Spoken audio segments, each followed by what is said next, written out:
guys, welcome back to my YouTube channel. So today we're going to be talking about panic attacks. Now, I've had panic attacks in the past, and if you have, or you know friends that have had panic attacks, you just know how horrible they are. So today I'm going to give you guys a quick overview of what panic attacks are from the beginning to the end, and then I'm going to go through some quick tips on how to get through panic attacks, because they really can be horrible.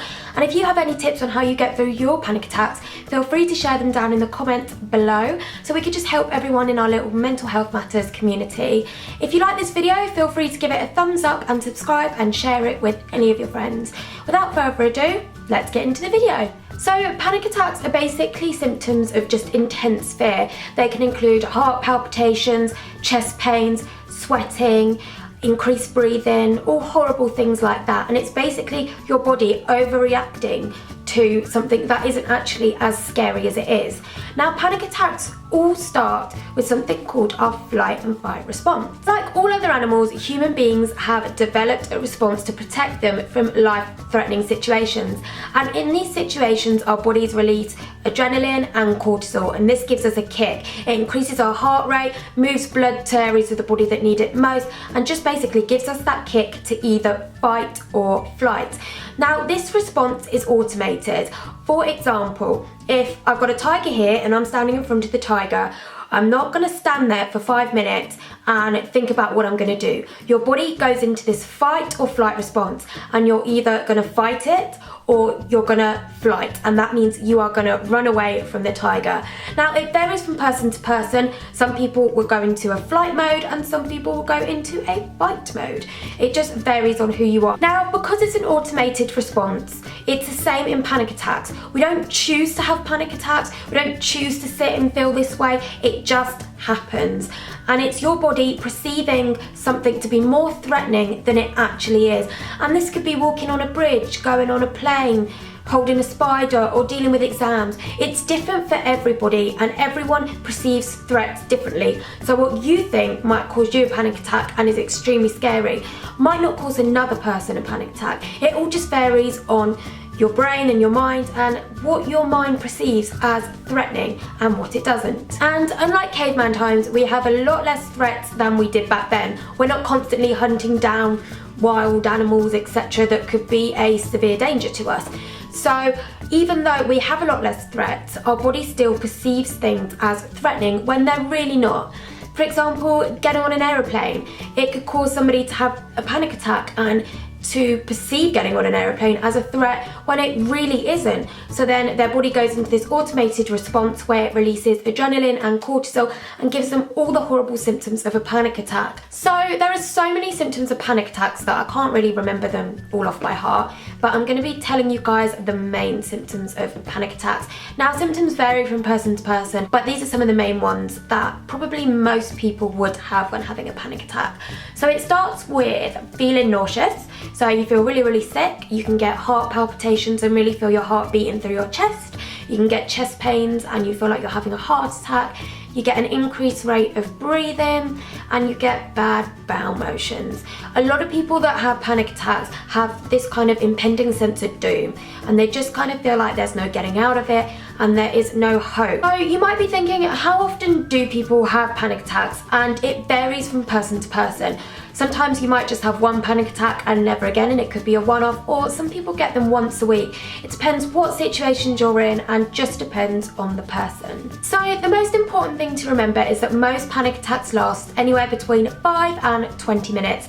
The symptoms tend to come on really quickly and peak at around 10 minutes. Now, if you feel like you're having these symptoms for around an hour or so, it's normally because you're having one panic attack after another, and this will cause a high level of anxiety, but will go down after the first initial panic attack.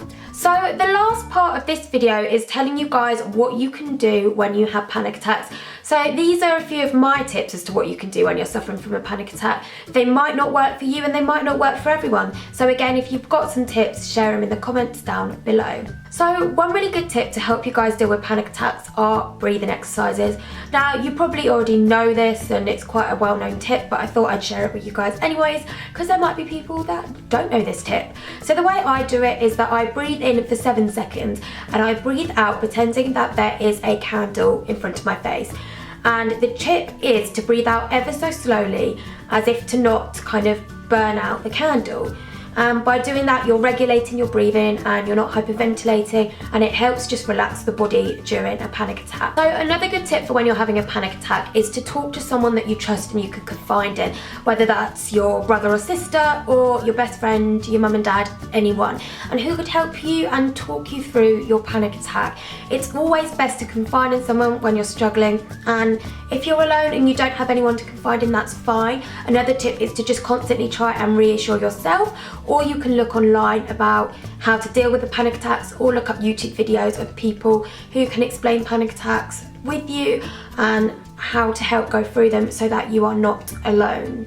So another really cool tip when having a panic attack is to use distraction. And I know distraction isn't always the best technique, and sometimes it's best to just kind of feel how you're feeling and get it out of the way. But distraction can help kind of ease your mind from the kind of worry and the kind of impending sense of doom that you have when having a panic attack. So you could either write in a diary, kind of film a video venting about it, put on a good movie, and just kind of do everything you can to relax yourself. So as symptoms tend to only peak at 10 minutes, you can try and distract yourself after the 10 minutes or after the panic attack has happened to help calm you down. Another really good way to deal with panic attacks is to keep a diary of how many you're having, when you're having them, and how long they last for. So that if you do decide to go to have some form of talking therapy or to try go to your doctors to help kind of deal with these panic attacks, they have a good idea as to how long they're lasting and how often you're having them. Now, another really good tip, which kind of is in line with keeping a diary, is to write down the things that work for you when you're having a panic attack. So if you have lots of panic attacks, you've probably tried things that have worked and that haven't. And keeping a record of the things that work for you are brilliant, because that means that you can use them the next time you're having a panic attack to try and ease your symptoms and stress during the attack. So another really good tip and trick to dealing with panic attacks, especially if you're feeling alone, is to access support groups.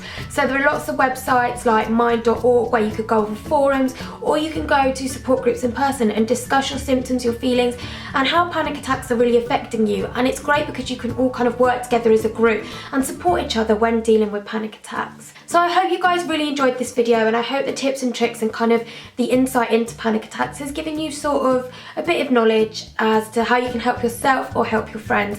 If you didn't find this video helpful, I'm really sorry, but if you do have any sort of tips and tricks that I haven't mentioned in this video, be sure to comment them down below so we can help everyone in our little Mental Health Matters family, and I'll see you next week with another video.